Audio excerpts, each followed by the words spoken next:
This is 99% Invisible. I'm Roman Mars. Andrew Blum is a journalist who writes about some of the biggest infrastructure projects in the world. His specialty is revealing how systems we think of as intangible, like the internet, are actually made up of very real stuff. The internet relies on cables and wires and data centers, which are maintained by actual people who keep the whole thing running. A few years back, Andrew got interested in the weather forecast. It's this mundane, everyday service that, like the internet, is made possible by a vast and interconnected global machine that took decades to build. The system is a huge scientific project, but it's also a diplomatic one. The atmosphere crosses all political boundaries, and so knowing the weather requires international collaboration. As weather becomes more extreme, the forecast becomes increasingly important. But ironically, because of its growing value, there are now forces threatening to undermine the global system that makes it possible. It is fascinating stuff. I talked to Andrew about his book, The Weather Machine, and he told me that he first got interested in the forecast back in 2012. It was a kind of busy season for me. My first book had come out. My dog had died. My son was born. It all kind of happened at once. Mm-hmm. And there was a weekend afternoon, a kind of Sunday in October, when I had my kind of newborn in one hand and my phone in the other. And I was on Twitter. And all of a sudden, the meteorologists who I followed kind of went into a tizzy. They all just kind of erupted all at once based on the output of a weather model. Huh. And what they were seeing was a storm that they had kind of been watching out in the Atlantic, in the southern Atlantic, but suddenly it was going to turn left towards New York, where I live. Yeah. And it was remarkable because this was 8 days ahead. Right. This was a big storm, potentially. And they all kind of trusted the output of this model. They weren't saying this is definitely going to happen, but it was so far ahead of sort of what I understood as the work of meteorologists, especially kind of hurricane forecasters. Yeah. And this storm that you could kind of see 8 days out eventually became Hurricane Sandy. It is chaos along the Jersey Shore. The superstorm already stretching across 1/3 of this country from Florida to Canada. I came to ABC News. I covered New York weather for 25 years. I have never seen water in Lower Manhattan. There is water now on the streets in Lower Manhattan. I mean, the overall feeling when the storm actually came was that our kind of luck had run out, that New York City had sort of finally begun to reckon with what the storms of the future might be like.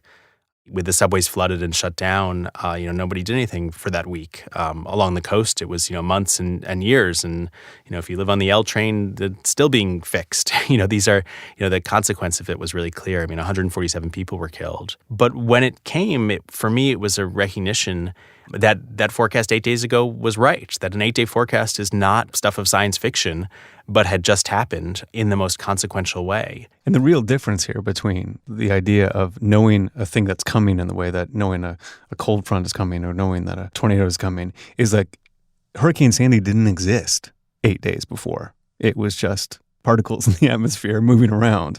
And it was a mathematical model that predicted that it would form into this thing that would affect people so dramatically.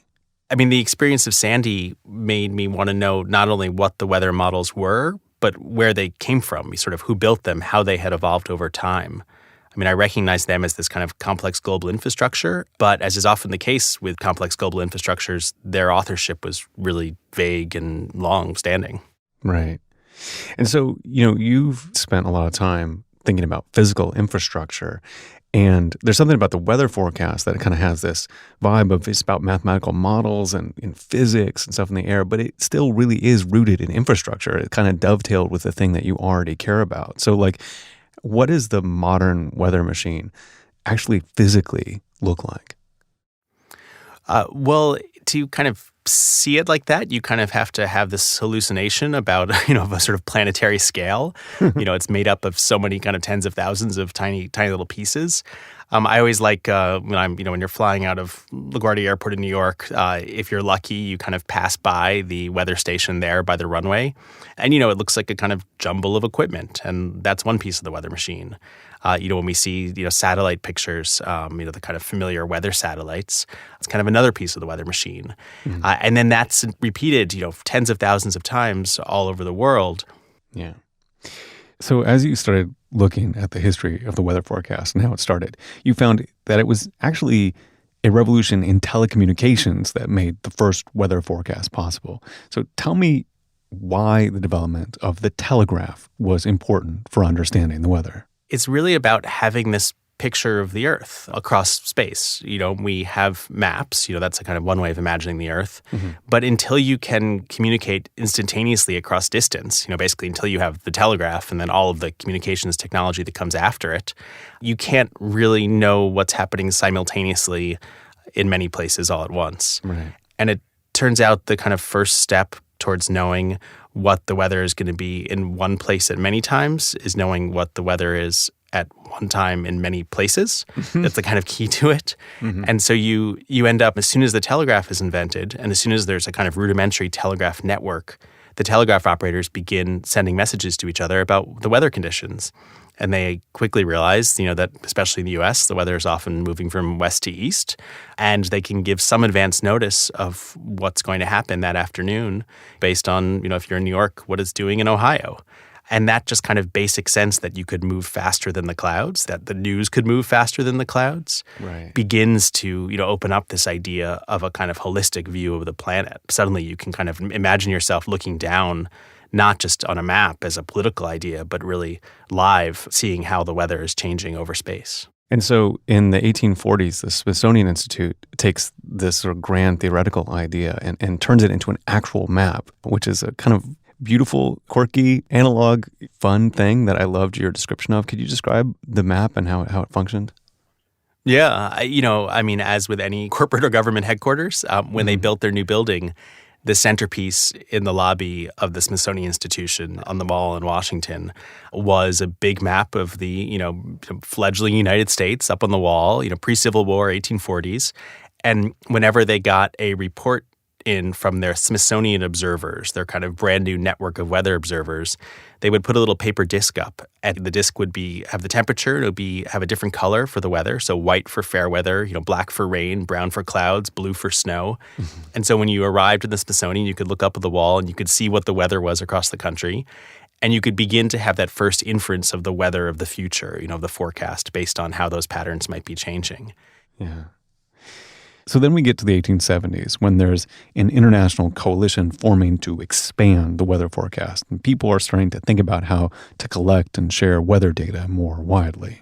From the beginnings of essentially international networks of any kind. In the 1870s, you have international telegraph networks. The Postal Union is formed. You have, the meter convention. It's this kind of vogue for standardization. And a big part of that is the recognition that if you have brand new national weather services, they need a common language for communicating their observations with each other. And we're each going to maybe make our own forecasts, but certainly knowing what the sky is in your country is useful to my country. And that kind of basic sense of meteorology as a common good, of the Earth's atmosphere as continuous, really becomes part of meteorological culture from the beginning. They are very good from a very early stage at cooperating with each other. Yeah. And so it becomes as much of a diplomatic project as a scientific one. Yeah. Yeah, no, absolutely. So how did people go from gathering data about the weather to actually doing something about it? Where did they actually start to look into the future of what was to come? Well, the first person who kind of codified the process that has become the weather models as we know them today was a Norwegian meteorologist named Wilhelm Bjerknes. And it was in the 1890s that he first began to play around with the idea that you could treat the weather forecast as a hypothesis, as a kind of mathematical hypothesis, that if you could calculate the weather, if you could calculate the evolution of the atmosphere, its temperature, its pressure, its wind direction, and you could do that mathematically, then you could be quite sure the next day if you were right or wrong. And if you were wrong, you could begin to refine your equations and then do it again the next day. Or you could even go back and use the previous day's observations and calculate it again. Right. But the mathematical models, how complex are they and how far in the future can he really look at this point? Well, his basic equations, which are now kind of known in meteorology as the primitive equations, which I kind of love, his basic equations were right, but he couldn't solve them. He neither had enough observations, especially at different levels of altitude, high up into the atmosphere, nor could he solve the differential equations required to sort of solve his own equations. He couldn't actually plug the numbers in. So theoretically, he was mostly right. And in fact, the primitive equations are still at the root of the weather models. They're deep in there. They have evolved dramatically, but they're still there. They're still relevant. Yeah. But practically, he got nowhere. He neither had enough to put into his math, nor was he able to actually calculate what came out. Yeah. So then people begin to imagine these ways to get around this issue of the computation. So a mathematician named Lewis Fry Richardson had this crazy idea that I want you to tell us about. Yeah, so Bjerknes writes his paper in 1904, he says, that we can predict the weather using math and physics. And about 10 years later, Lewis Fry Richardson, an English mathematician, comes to it and says, well, I think I might actually give this a try. And he actually uses a set of observations that Bjerknes himself had organized the collection of from a single day, above Europe. And he begins this sort of furious 6-week process of actually calculating that into a weather forecast. And he does it while he's working as an ambulance driver on the Western Front during World War I. Wow. He was a Quaker, so he wouldn't fight, but he drove an ambulance. And so he talks about going back to his billet and sort of running the calculations with his slide rule and spending 6 weeks on this sort of single afternoon's forecast, which famously and spectacularly was wrong. sort of famous errors in meteorology. But he was convinced that if he had better observations and if he had a greater ability to actually make these calculations, you could have a useful forecast. And he comes to the idea that what it would really take would be 64,000 computers, which is to say 64,000 humans, right. Human computers, arranged in a stadium. And there would be a conductor in the middle who would shine a light on them if they were going too fast or too slow, and they would write their calculations and then pass it to the person next to them. And with 64,000 people, you could go fast enough to have a useful weather forecast, which is to say a forecast that is completed before the weather actually arrives. In one day? I mean, that's the thing. You can have a very detailed forecast, but it's useless if the future comes before your calculations. Right. Yeah. He also somewhat amazingly predicts like the Google campus. He thinks that like his 64,000 computers should have like ball fields and cafeterias and entertainments and things like that. He also predicts a kind of steampunk aesthetic as well. He describes these offices with like, levers and desks and things that rise up onto roof decks and basically what Facebook is in Menlo Park today. Yeah. Oh, that's so funny. So we have these people thinking in these big ways about the weather and how to forecast it. And we have these couple of limitations that they're butting up against. One is computational limitation. The other one is kind of data limitation, like access to measuring these points. So how was weather forecasting moving forward in the rest of the world? And what were they doing to come up with what was going to happen in the future? When Richardson and Bjerknes, when their project essentially fails, there's this kind of amazing and pretty successful, basically 40-year history of meteorology that actually makes a lot of progress, where the weather forecast gets better and useful and helps with early aviation. Most famously, the forecast for D-Day was a solid 2-day forecast that allowed the Allies to postpone their invasion. It's sort of always pointed out as this kind of forecast that changed the course of history. But none of it had anything to do with with these calculations. It's sort of the equivalent of like looking at a cloud or a cold front and just seeing it go across the country. It has not a lot of math in it, but it has a lot of just like history and past precedent and stuff that lets you predict what's going to happen in the future. Yeah, absolutely. And it wasn't until the post-war era, when you have the beginnings of spaceflight and the beginnings of real computing, that the idea of actually functionally creating a weather forecast based on mathematical analysis of the atmosphere becomes possible again. So after the war, we sort of get into the 50s and 60s, and there's a big breakthrough. So new technologies emerge, and there's the political will to build this whole Earth map and make it really, really good. So tell us what happens in the 60s that makes Bjerknes' dream of calculating the weather finally come true. The most important thing is you have this kind of love affair with the Earth, with the Earth as a planet. You suddenly have this collective societal vision of what the Earth will look like from space. You have all this science fiction. You have the first people orbiting the Earth, and everyone's sort of imagining what it is like to look back. And as soon as you kind of have that in the popular imagination, the idea of a map of the complete atmosphere becomes real.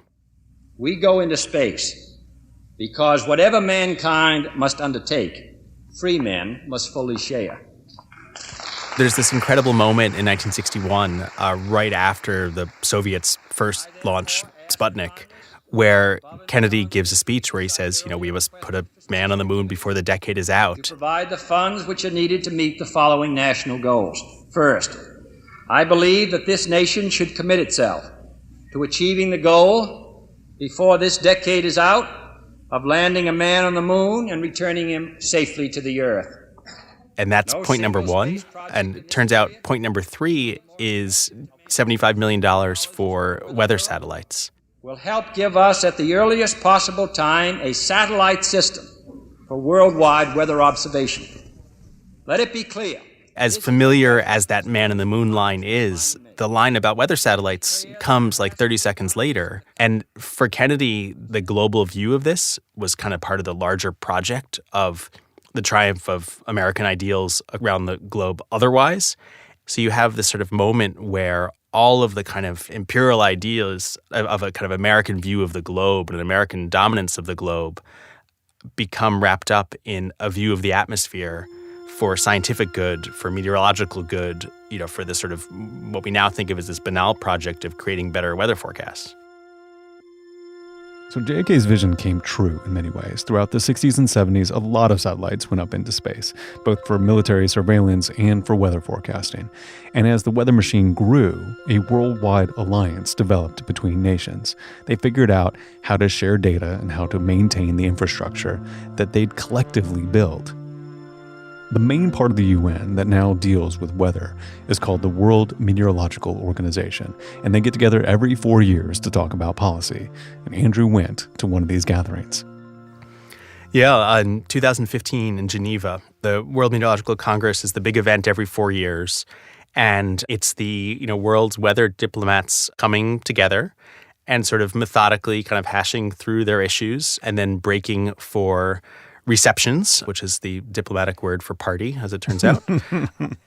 It's mostly very specific and technical, but the dynamic between the countries that essentially run supercomputers and the countries that don't was increasingly apparent. And not surprisingly, the effects of climate change are sort of more pronounced for less wealthy countries, which is also the countries that don't fly weather satellites and run weather supercomputers. Mm-hmm. So there was really a sense that they were all in it together, that this was a kind of thing that governments did. And there was a 150-year tradition of governments from around the world, sharing their data with each other, sharing their forecasts with each other. And especially now, when storms are more powerful, when the effects of those storms are more pronounced, when there is the sort of growing threat of what will happen with the weather in the future, it was very clear that that cooperation was needed now more than ever. There's this whole notion of the weather machine. There's this global project. It's carried out by governments. It's done for the public good. But increasingly, private companies are getting into the weather forecasting business. So tell us about that and how this is interacting with the sort of global project that's been going on for, decades and decades. Yeah. Well, there has been the assumption, essentially since the birth of satellites and computers, that supercomputers and satellites are things that governments do. They're too expensive for private companies to do. If you have a weather service, and you need a $30 million computer, that's going to be something that a government buys, and it's going to be in service not only to its citizens, but to the entire world. But the couple currents are colliding. I mean, one, you have the sort of rise of private space flight. You have the kind of SpaceXs of the world, and you have private space observation companies. You have more severe weather and more money at stake to predict that weather. And you have a kind of, rise of the recognition of sort of big data and what we can do with data and how important it is to sort of understand the world using big data. And so you end up now with the idea that private weather forecasting is probably a pretty good business. Mm-hmm. And so after a 150-year tradition of weather forecasting being something that governments do for their citizens, there's now a bit of a gold rush where companies can run their own weather models, can fly their own weather satellites, can collect their own weather observations, and provide a private forecast that is of value, that exceeds the usefulness of the publicly available forecasts. And how do you think about that as someone who's seen the long view of the weather machine, it turning towards privatization? Like, what do you think are the complications like now and maybe the complications in the future? Well, I mean, the first thing that I saw was the real angst among the sort of dyed-in-the-wool government meteorologists over what this meant for the long tradition of government weather services protecting life and property, and that being something that governments do for their citizens. But of course, from a technical standpoint, you have the possibility of even better weather forecasts. And so there's certainly a kind of technological thrill with the idea that this could be improved. But it's not hard to recognize the kind of global inequality suddenly appearing in the technology of the weather forecast itself, and this real exacerbation of the effects of climate change when you have hurricane forecasts accessible to the rich before they are accessible to the poor, when, of course, they will affect the most vulnerable more directly. Yeah. We get to the sort of the crux of this, which is like, at this moment, being aware of the new extremes when it comes to our climate is, more important than ever. We're at this moment where, privatization and proprietary data and models could break that apart. And it wouldn't take much is the sort of strange thing. Mm-hmm. All the weather observations that are collected by the U.S. government are put kind of right in the global bucket. And in exchange, we get all the world's weather observations back. And if, for example, the National Weather Service decides to buy private satellite observations for one category, and that company says, no, you can't share that, and that spigot is turned off, the possibility that other, start with European countries, will say, well, if you're not giving us that data, we're not giving you our data. And within 2 or 3 days, the entire system falls apart. Mm-hmm. And it's not as if, well, we only need observations over the United States for forecasts over the United States. As soon as you're past, 3 or 4 days, you need that entire global view. And all of the weather models are kind of built on that holistic global view.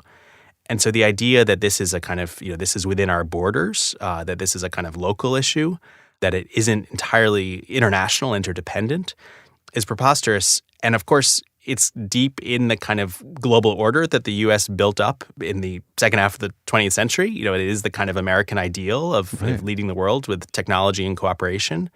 And at the moment, and not only in the Trump era, but really over the last 10 years, particularly with the kind of new technological dominance of the U.S., with the Googles and Facebooks of the world, that the idea of the sort of proprietariness of this data as something that is deep in the heart of our system becomes more consequential in the way that we put together weather forecasts. Yeah. I think one of the things that's fascinating about all this and all the work that you've done and my thinking on it that has evolved since reading your book is this weird mixing of the idea of weather and knowing the weather being so kind of banal and everyday, and how much it's about little tiny decisions about whether you bring an umbrella and also about hurricanes. It kind of gets your mind reeling in this very strange way about just like the human desire to know what's coming. Yeah. This book took me several years to write. And in the course of writing it, my older child, my daughter, went from kind of a toddler to like a proper elementary school student. And at the beginning, I would be working on this and she would say, what's it going to be tomorrow? Like that would be kind of her last words before going to sleep. She meant like, what are we doing? But I would be like, oh, how do you consider the future? What does it mean that the sky is coming this way and I'm sort of rooted in place and time, and how is this going on? And so I kind of heard it as like, what's the weather going to be tomorrow? And that sort of contrast between like my watch is going to tell me what the weather is going to be tomorrow, and that's just super easy and no worries. And then the existential dread of, what's it going to be tomorrow was right there with it. It's the most banal thing. It is the ultimate small talk. Yeah. And yet it's also, of course, the core of our existential planetary dread. And this is in some ways the sort of parable of climate change as well. We can be pretty sure about what's going to happen, and the ability to change it or to do something about it is completely independent of that foresight. In other words, we have the information. We can effectively see into the future. But what we do with that information and how it is used for planning and preparation is up to us. To find out more about Andrew Blum's book, The Weather Machine, go to 99pi.org.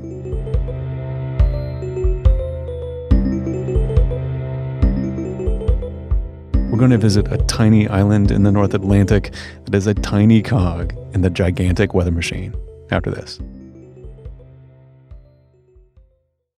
One of the most fascinating things about the entire system used to predict the weather is how reliant it is on space-age satellites orbiting the Earth and hundreds of more humble weather stations located on the land.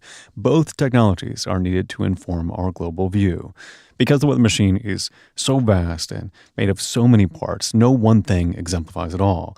But I asked Andrew Blum if he could zoom in on one of his favorite places that's essential to the whole data gathering apparatus. When you try to kind of peel open the weather machine and see what it's made of, you end up with this kind of challenge of choosing a single place to represent all the places, which of course is kind of impossible. It is the nature of places that they are all different. They all occupy a kind of different spot on the map. Yeah. Partly because of Björknes and partly because of this Norwegian meteorological tradition. I latched on to Norway's system of weather observation. Mm-hmm. And in fact, I fell completely in love with this island called Jan Mayen. That's this Arctic island way off, kind of towards Greenland, that only has a weather station on it with like an army crew that gets serviced a few times a year and like a couple huskies. And sounds like this really kind of incredible wild place, which needless to say, you can't go there. Like if you go, you have to go for 3 months. So I kind of abandoned that dream of actually visiting this weather station, but found instead a place called Utsira, which is a sort of small island off the coast of Norway. And when I say off the coast of Norway, I mean it's like a 25-minute ferry ride, no big deal. It runs a few times a day. Mm-hmm. But because of its location in the North Sea, it has been an important weather observation point basically for 150 years. And so you have a very early telegraph line there, and you have a single spot kind of up on the top of the hill in the center of the island that consistently has been the point where the Norwegian Weather Service has observed the weather. It's a very windy place. Utsira is known for its birding and for its winds. And when you're there, you realize, I realized what it meant for the kind of wind to be rushing by this single point. Mm-hmm. And I realized that that's kind of what wind is. Wind is the passage of the atmosphere past a single spot. And, that has to then be tied back into the kind of global computational system. You need to sort of send word back to Oslo, and Oslo needs to send word back to Frankfurt, where the sort of European collector is, and then that gets sent to Virginia, and the entire thing kind of gets networked together into typing in, Utsira in Google, and then the temperature shows up. But all of those things have to fit together. And that system has to be deliberately designed. And the kind of design of that system goes back to the middle of the 19th century with this sort of first recognition that not only was it useful to know what the weather was in other places, but it was suddenly technologically possible to get that news pretty speedily. Right. And it's gathered by a human, or tended to by a human, It's tended to by a human. Yeah, he runs the restaurant and he does the weather observations. So it's 4 times a day. He goes on his back stoop and he has a cigarette and he kind of looks at the sky. And then he goes to his computer and he logs in, and he, in the kind of Norwegian Weather Service's drop-down menus, he sort of does a qualitative analysis of what the clouds are according to the sort of rules that he's been taught. Yeah. And that gets then sort of put in the whole way. And the same thing happens, every airport in the country, every major airport has a round-the-clock weather observer, some person who's like in an office somewhere on the grounds of the airport who, once an hour is checking the observations that the automated system has made to make sure the system's working, and if the clouds are slightly different than the celiometer, the cloud observing machine can read, to correct those. Andrew Blum is the author of The Weather Machine, A Journey Inside the Forecast.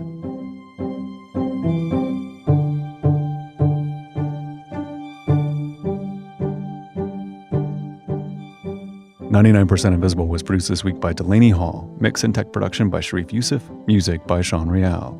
Our senior producer is Katie Mingle. Kurt Kolstad is the digital director. The rest of the team is Emmett Fitzgerald, Vivian Leigh, Joe Rosenberg, Chris Berube, Avery Trufelman, Sophia Klutzker, and me, Roman Mars.